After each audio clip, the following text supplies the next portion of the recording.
आइए फ्रेंड्स, अब हम लोग सीखते हैं सर अपनी मेथड कि हम लोग सर क्या करेंगे। ठीक है ना। तो आप देखिए, है ना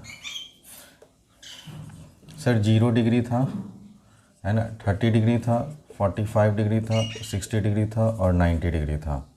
ठीक है दोस्तों, यही प्रॉब्लम था ना आप लोग के पास। तो हम बोले हाँ सर। और इधर मैं वैल्यू आपको लिख रहा हूँ साइन का, साइन थीटा का। अगर साइन 0 बोलता है तो 0, साइन 30 बोलता है तो 1/2, साइन 45 बोलता है तो 1/√2, साइन 60 बोलता है तो √3/2 और साइन 90 बोलता है तो 1। अब आपसे किसी का भी पूछ ले, ठीक है ना। तो अब आपको करना है क्या कि सर जब भी एग्ज़ाम में, एग्जामिनेशन हॉल में अगर आप लोग बैठे हुए हैं तो आपको करना है क्या, वो ध्यान दीजिएगा कि सर आपको सबसे पहले अगर आपको दिखता है trigonometric ratios of some standard angle और अ पर्टिकुलर एंगल, तो आपको पहले इस साइन का कॉलम आपको साइड में कॉपी में रफ में कहीं भी आप लिख लीजिए। जैसे ही साइन का लिखते हैं तो इसको उल्टा करके कॉस का लिखिए। जैसे इसके बगल में फिर आप कॉस का लाइन खींच देंगे। हमें बस 2 वैल्यू चाहिए, बस इसको रिवर्स कर कर लिखते चलिए दोस्तों, है ना। तो ये हो गया 1, नीचे से ऊपर जाना है आपको। 1 हो गया, फिर √3/2 हो गया, फिर 1/√2 हो गया, फिर 1/2 हो गया और फिर 0। अब आपको दुनिया का कोई भी क्वेश्चन अगर आपसे पूछा जाए आप निकाल सकते हैं। जैसे अगर मान लीजिए कि अगर आपसे पूछा सर कॉसिक 60 का वैल्यू बता दो, है ना, तो मैंने एक ही बात कर रखा है दोस्तों कि जब भी अगर पूरे ट्रिग्मेट्री में कुछ भी नहीं समझ में आए तो सबको साइन कॉस में आप चेंज कर दें। तो साइन कॉस में चेंज करना है तो कॉसेक को क्या लिख सकते हैं एग्जैक्टली तो आप बोलेंगे सर 1/sin60 कर दीजिए और साइन 60 का वैल्यू अब यहाँ से चोरी करो और लिख लो। तो √3/2, तो सर ये 2 चला जाएगा ऊपर, आंसर आ जाएगा 2/√3। अगर आपसे पूछा जाए सर सेक 30 डिग्री का वैल्यू बताओ, तो हमको नहीं मालूम है, लेकिन हम जानते हैं सेक को लिख सकते हैं 1/cos30। और cos30 का वैल्यू देख लो भाई दोस्तों यहाँ से, है ना। cos30 का वैल्यू हमको मालूम है √3/2 होता है, तो फिर से ये चला गया ऊपर, तो 2/√3 हो गया। अगर आपसे पूछा जाए कि सर सेक 60 का वैल्यू बता दो, तो आप बोलेंगे सर 1/cos60। और cos60 तो आपको मालूम है कि cos60 1/2 होता है दोस्तों। ये 2 चला गया ऊपर, आंसर आ गया 2। आप बात समझ रहे हैं ना। इस तरह से आप किसी का भी पूछ सकते हैं। जैसे अगर मान लीजिए कि आपसे पूछा गया सर tan 60 बताइए, तो tan को साइन कॉस में क्या लिख सकते हैं दोस्तों, तो आप बोलेंगे सर sin 60/cos60, है ना। 1 मिनट भी नहीं लगेगा। सर sin 60 का वैल्यू हमको मालूम है सर कितना होता है, तो आप बोलेंगे सर √3/2 और cos 60 हमको मालूम है सर 1/2 होता है। 2 से 2 कट गया और tan 60 का वैल्यू देख लीजिए, आप लोग मिला भी लीजिए अपने बॉक्स मेथड से कि क्या tan 60 का वैल्यू √3 है, तो आप बोलेंगे हाँ सर एग्जैक्टली है। तो कभी भी आपको रटने की मैथमेटिक्स में कभी भी सलाह नहीं दूंगा, है ना। आप मैथ मत रटो, मैक्सिमम आप ये समझने की कोशिश करो कि सर आखिर इसका जड़ क्या है। अगर इसके कॉन्सेप्ट को एक बार आप पकड़ लेते हैं ना, तो फिर मैथमेटिक्स आपको हलवा लगेगा, और जब मैं पढ़ा रहा हूँ तो आपको और मज़ा आएगा दोस्तों। ठीक है ना। तो जो लड़के ये सोच रहे हैं कि सर ये सिर्फ क्लास 10th के लिए है, ऐसा नहीं है दोस्तों। आप अगर आगे चलकर फ्यूचर में अगर कंपटीशन की तैयारी करेंगे ना, है ना, चाहे रेलवे का हो, चाहे आप एसएससी सीजीएल का दो, चाहे फिर आप बैंकिंग एस्पिरेंट हो, तो बैंकिंग में तो खैर ट्रिग्मेट्री नहीं आता है, लेकिन बाकी अदर सीडीएस एग्ज़ाम हो गया, ठीक है ना, एसएससी एग्ज़ाम हो गया, रेलवे एग्ज़ाम हो गया, एनटीपीसी का एग्ज़ाम हो गया, इन सारे चैप्टर का बहुत ज़्यादा पकड़ है। ठीक है ना, समझ रहे हैं ना। तो अगर ये ढंग से पढ़ रहे हैं ना हमसे 9th-10th, तो आप समझिए कि ऑलरेडी आप कंपटीशन की तैयारी कर रहे हैं। दरअसल दोस्तों आगे जब हम लोग कंपटीशन की तैयारी करते हैं तो कोई नया चीज़ नहीं है, all about 8th, 9th and 10th।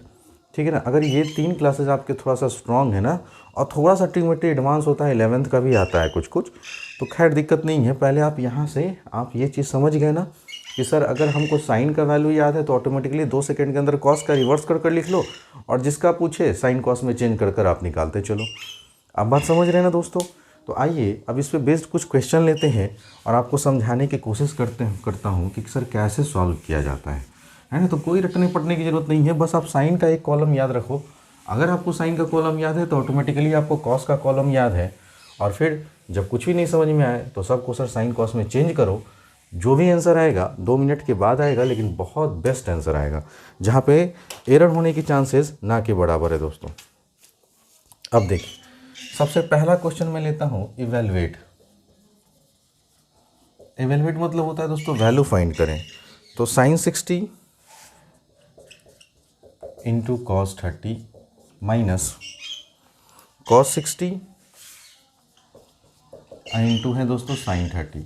अब आप देखिए कि सर इसमें जो वैल्यू हमको निकालना है वो साइन और कॉस का है, और साइन कॉस का मेरे पास टेबल तैयार है, बस यहाँ से चोरी करना है और छापते चल जाओ दोस्तों। साइन 60 का बोलोगे वैल्यू तो आप बोलेंगे सर √3/2 और कॉस 30 का वैल्यू जस्ट √3/2। सर कॉस 60 का वैल्यू 1/2 तो साइन 30 का वैल्यू 1/2 ही होता है, देख लीजिए, ठीक है ना। अब आप गुना करिएंगे तो √3 गुना √3 3 हो जाएगा, 2 दूनी के कितना हो गया 4, यहाँ 1 1 1 2 2 4। सर एलसीएम लेंगे 4 आ जाएगा, 3 - 1 करेंगे तो 2/4 जो कि कट के कितना आएगा दोस्तों 1/2। यही आपका आंसर था। नेक्स्ट क्वेश्चन देखता हूँ दोस्तों। tan 30 डिग्री है into cosec 60 degree plus tan 60 है इंटू sec 30 है, tan 60 degree into sec 30 degree. अब देखिए सर बहुत लड़कों को ये तो वैल्यू याद ही नहीं होगा। अरे मत याद करो ना भाई, है ना, हम कहाँ कह रहे हैं कि वैल्यू याद करो। अब रफ में सर हम ये सारे वैल्यूज़ निकालेंगे। tan 30 हमको मालूम है सर, इसको लिख सकते हैं sin 30 और अपॉन cos 30। सर sin 30 का वैल्यू हम यहाँ से देख लेंगे 1/2 और cos 30 का वैल्यू देख लेंगे दोस्तों √3/2 और यहाँ से ये कट गया, आंसर आ गया 1/√3। तो 1/√3, इसलिए रटने का कोशिश करना ही नहीं है। cosec 60 चाहिए सर, हम लिख सकते हैं 1/sin 60 cosec को, और sin 60 का वैल्यू हमको मालूम है सर √3/2 होता है, तो ये गया ऊपर, तो आंसर आ गया यहाँ पे 2/√3। tan 60 चाहिए दोस्तों, तो tan 60 को लिख सकते हैं सर sin 60 अपॉन cos 60, और sin 60 हमें मालूम है √3/2 होता है, ठीक है ना, और ये होता है 1/2। ये से ये कट गया दोस्तों, tan 60 का वैल्यू आ गया √3। इन में है फिर sec 30 का वैल्यू, तो sec 30 का वैल्यू सर 1/cos थीटा लिख सकते हैं, 1/cos 30, और 1cos 30 का वैल्यू होता है दोस्तों √3/2, तो ये चला गया ऊपर, तो ये आ गया 2/√3। अब बात समझ रहे हैं सर, √3 से √3 कैंसिल, और फिर ये सारे चीज़ को आप हटा दीजिए और आपका सवाल ख़त्म हो गया, ठीक है ना। बनेगा जो भी दोस्तों 100% एकदम राइट होगा। √3 गुना √3 3 हो जाएगा दोस्तों, और यहाँ 2/1 एलसीएम लेंगे 3 आएगा, 2 3 6, इसका मतलब इसका आंसर आएगा दोस्तों 8/3, ठीक है। ये था दोस्तों कि सवाल को सर कैसे हम लोग बनाते हैं। उम्मीद करता हूँ कि आपको समझ में आ रहा होगा। So please take your time.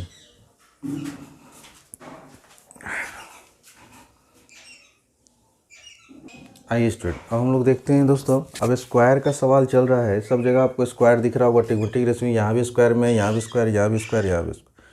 तो स्क्वायर फॉर्मेट में रहे तो कैसे करेंगे, कोई दिक्कत नहीं है दोस्तों, चाहे स्क्वायर में रहे चाहे क्यूब में रहे, कोई दिक्कत नहीं है। बस आप यहाँ देखिए कि सर sin 30 का वैल्यू चाहिए, cos 45 का चाहिए, tan 30 का चाहिए, sin 90 का चाहिए, cot 60 का चाहिए।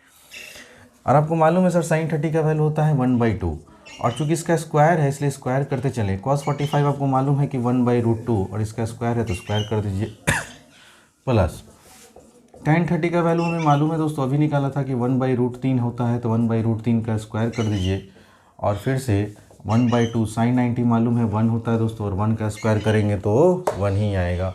1/cot करते हैं दोस्तों। अब cot 60 का वैल्यू हम भूल गए, कोई दिक्कत नहीं, तो भूल गए तो भाई cot 60 को लिख सकते हैं ना, cos 60 upon sin 60, cos theta upon sin theta, और cos 60 हमें मालूम है दोस्तों 1/2 होता है, जबकि sin 60 मालूम है √3/, तो ये से कट गया और आपका आंसर आ गया देखिए 1/√3। तब यहाँ लिखेंगे सर 1/√3, और चूंकि स्क्वायर है इसलिए स्क्वायर देते चलेंगे दोस्तों। यहाँ तक आप लोग को तो कोई दिक्कत फिलहाल नहीं हुआ होगा। अब आगे बढ़िए, सॉल्व करना है, सिंप्लीफाई करिए। 1/2 का स्क्वायर करेंगे तो आंसर आएगा 1/4, और 1 का स्क्वायर 1√2 का स्क्वायर करेंगे तो 2 ही आएगा दोस्तों, प्लस 4 इंटू 1 का स्क्वायर करेंगे 1√3 का स्क्वायर करेंगे 3, 1/2 इंटू 1 और 1/8, और यहाँ आ जाएगा 1/3। और अब दोस्तों मल्टीप्लाई कीजिए, 1 1 जा 1, 4 2 जा 8, 4 1 जा 4/3, 1/2, और यहाँ आएगा दोस्तों 1/24। आपने बोला सर एलसीएम, तो सबसे बड़ा नंबर 24, यही एलसीएम हो जाएगा। 8 3 जा तो 3 1 जा 3, 3 8 जा तो 8 4 जा 32। फिर आप बोलेंगे सर 2 के टेबल से 12 बार में कैंसिल, 12 एकम 12, 24 एकम 24, 1 एकम 1, और अब जोड़ दीजिए दोस्तों, तो आप बोलेंगे 12 3 15 हो गया सर, 1 16, और 32 में अगर आप 16 जोड़ेंगे तो 6 2 8, और ये 48 आ जाएगा दोस्तों, 48/24। आप बोलेंगे सर 2 बार में तो कैंसिल हो रहा है, और यही सवाल का आपका आंसर है। उम्मीद करता हूँ दोस्तों कि आपको बहुत अच्छे से मैं समझाने की कोशिश कर रहा हूँ, और आपको बहुत अच्छे से समझ में आ भी रहा होगा, है ना। इसके बाद एक पैटर्न का और सवाल लेंगे और फिर आपको समझाने की कोशिश करेंगे। So please take your time.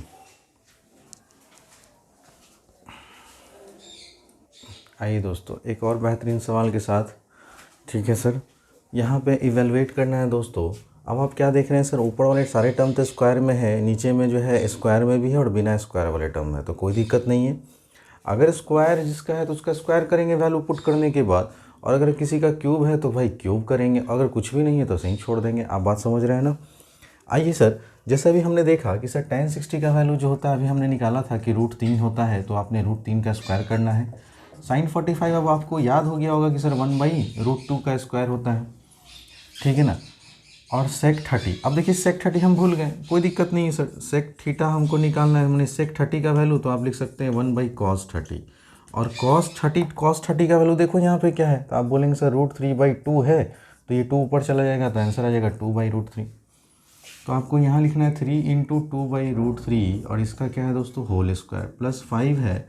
और cos 90 भी आप अगर देखिए तो cos 90 0 होता है दोस्तों, तो समथिंग मल्टीप्लाइड बाय 0, तो आंसर तो 0 ही आएगा। अब नीचे आ जाइए सर, cosec 30 भूल गए, cosec 30, अरे सर cosec 30 तो मैं भूल गया, कोई दिक्कत नहीं है, cosec को चेंज करो तो 1/sin 30 लिख सकते हो ना। और sin 30 का वैल्यू आपको मालूम है कि 1/2 होता है, तो ये 2 ऊपर जाएगा दोस्तों, तो यहाँ आ जाएगा 2। आप बात समझ रहे हैं ना। फिर sec 60, सर sec 60 तो मैं भूल चुका हूँ, तो कोई दिक्कत नहीं सर, sec 60 को आप लिख सकते हैं 1/cos 60, और cos 60 का अगर आप वैल्यू देखें तो 1/2 ही होता है, ठीक है। तो ये 2 फिर से चला जाएगा ऊपर दोस्तों, तो यहाँ भी 2 आ गया। फिर cot 30, और cot 30 अगर आपको मालूम है तो √3/2 होता है। नहीं, cot 30 अगर आपको नहीं मालूम है तो कोई दिक्कत नहीं है सर, cot 30 का वैल्यू निकाल लेंगे, इसको लिख सकते हैं cos थीटा और अपॉन sin थीटा। अब cos 30 आप देख लीजिए कि √3/2 होता है, जबकि sin 30 जो होता है वो 1/2 होता है। आप बोलेंगे सर 2 से 2 ख़त्म होगा, आंसर आ जाएगा √3, तो आप यहाँ पे √3 का स्क्वायर कर देंगे, और ये सवाल आपका ख़त्म हो गया है ना। तो आपको कहाँ मैंने कुछ कहा कि सर आप रटिए, याद कीजिए, आपको कोई याद करने की ज़रूरत नहीं है। और जो कहते हैं कि रट लो, है ना, अरे भाई मैथमेटिक्स रटना नहीं चाहिए, मैथमेटिक्स रट्टाफिकेशन नहीं है, कितना चीज़ रट पाओगे, संभव नहीं है, ठीक है। इसलिए कुछ ही रटो, है ना, जो काम का चीज़ है। तो √3 का स्क्वायर करेंगे तो सर 3 आएगा। 4 × 1/√2 का स्क्वायर करेंगे सर तो 1/2 आएगा। 3 × 4 क्या आ जाएगा, 3 आएगा, और ये तो 0 हो गया दोस्तों। यहाँ 2 और 2 4 हो जाएगा, और √3 का स्क्वायर कितना, 3। अब आप इस सर 2 से 2 कट रहा है, काट देंगे, इस भी कट रहा है सर, काट देंगे। तो अब आप बच गया 3, 2 1 2 4/1, तो सर 4 3 7 7 2 9, तो इस सवाल का आंसर 9 होगा दोस्तों। तो देखा आपने कि सर कितना इजीली हमने सर सवाल को सॉल्व करना आपको सिखाया। देखिए ई गुरुकुल एकेडमी जो है ना दोस्तों, ठीक है ना, ये आपको बस मैथमेटिक्स सिखाना चाह रहा है कि आप सीखिए, जहाँ पे आपसे कोई भी फीस चार्ज नहीं किया जा रहा है। तो आप लोग अगर इस चैनल को सपोर्ट करेंगे ना दोस्तों, तभी मैं इस तरह से आपके लिए एक से एक दमदार, है ना, वीडियोस आपके लिए लाता रहूँगा। फ्री में आपको पढ़ा रहा हूँ दोस्तों, इसलिए आप लोग बेहिचक पढ़िए, ठीक है ना, आराम से पढ़िए। ऐसा मत सोचिए कि फ्री में पढ़ा रहा हूँ तो कंटेंट जो है ऐसा है वैसा है, अरे नहीं, ऐसा कुछ भी नहीं है दोस्तों, ठीक है ना। मैं चाह रहा हूँ कि भाई मैं सब तक पहुँचूँ, ठीक है। जो मेरे तक नहीं पहुँच सकते हैं, मैं उन हर बच्चे या बच्चियों तक पहुँचूँ जो चाहते हैं कि वाकई में मैथ मैं पढ़ना चाहता हूँ, चाहे वो पटना से जुड़े हों, चाहे वो पटना से बाहर के स्टेट के हों। सारे स्टेट के लड़के या लड़कियाँ अच्छे से मैथमेटिक्स सीखो, है ना। CBSE और ICSE की तो मैं छक्के छुड़ा दूंगा दोस्तों, अगर आप ढंग से अगर हमसे अगर जुड़ गए हैं, अगर पहली बार अगर इस चैनल पे है ना दोस्तों, तो मैं एक ही रिक्वेस्ट करता हूँ कि अगर आपने अभी तक मेरे चैनल को सब्सक्राइब नहीं किया है तो आप चैनल को सब्सक्राइब कर लें। और जो पेरेंट्स गार्जियन शायद संजोग किसी भी कारण अगर मुझे देख ले रहे हैं ना इस वीडियोज़ को, तो मैं उनसे रिक्वेस्ट करूँगा कि आप अपने बच्चों को ई गुरुकुल एकेडमी के बारे में बताएं और उनसे मुझसे जुड़ने के लिए कहें और एक एक चीज़ पढ़ने के लिए कहें, ठीक है ना। बहुत मैं सिस्टमेटिक ढंग से पढ़ाता हूं दोस्तों, ठीक है ना। और कहीं भी आपको पूरे मैथमेटिक्स में आपको प्रॉब्लम नहीं होगा, चाहे वो 8th के बच्चे हों, चाहे वो 9th के बच्चे हों, चाहे वो 10th के बच्चे हों। कोरोना के कारण जो है ना थोड़ा सा माहौल गड़बड़ा गया है, ठीक है ना, जिसके कारण बच्चों का इंटरेस्ट पढ़ाई से ख़त्म हो चुका है, ठीक है ना। अब वो पढ़ना नहीं चाहते हैं। लेकिन देख लीजिए, क्या एग्ज़ाम आपका नहीं होने वाला, एग्ज़ाम तो आपका होने वाला है, दिए हुए टाइम पे ही होगा। चाहे आप पढ़ रहे हैं, चाहे आप पढ़ नहीं रहे हैं, फिर भी आपको एग्ज़ाम देना होगा। इसलिए कभी भी गार्जियन को ब्लेम नहीं करिए कि हाँ कि हम जो है नहीं पढ़ें तो मम्मी कहाँ से देंगे, कुछ भी नहीं पढ़े। अरे पढ़ा तो रहा हूँ, कम से कम पढ़ो, जो मैं पढ़ा रहा हूँ वही पढ़ो, लेकिन ढंग से पढ़ो, एक प्रॉपर नोट्स बनाओ। खाली वीडियोस देखने से आप सीख जाएंगे मैथमेटिक्स, ऐसा संभव कभी नहीं है दोस्तों। ठीक है ना। तो मिलते हैं अगले क्लास में दोस्तों, है ना। बहुत अच्छे अच्छे क्वेश्चन लेकर मैं आऊँगा और हर वैरायटी को मैं कवर करूँगा, ताकि आपको सर स्टैंडर्ड एंगल पे कोई भी क्वेश्चन अगर पूछे जाए तो आप फंसे नहीं। ठीक है ना। और आप लोग से एक ही रिक्वेस्ट है कि भाई साहब कम से कम आप लोग साइन का वैल्यू आप लोग याद कर ले। 5 वैल्यूज़ मैं याद करवाने के लिए कह रहा हूँ दोस्तों, इसके अलावा कोई अदर वैल्यूज़ याद करने की ज़रूरत कभी नहीं पड़ेगी। और वो टेबल जो है बस आपको सिखाने के लिए था, आपको वो टेबल से भी मैं मुक्ति दिला चुका हूँ, आपको टेबल भी याद पढ़ करने की ज़रूरत नहीं है। ठीक है ना। आप हमारे साथ पढ़ रहे हैं तो हम लोग कॉन्सेप्ट के साथ सीखेंगे मैथमेटिक्स और अच्छे ढंग से सीखेंगे। मिलते हैं दोस्तों अगले क्लास में। वीडियोस पसंद आए तो लाइक करना, शेयर करना और सब्सक्राइब करना ना भूलिएगा, साथ साथ बेल आइकन दबाना ना भूलिएगा दोस्तों। ठीक है। Thanks for watching.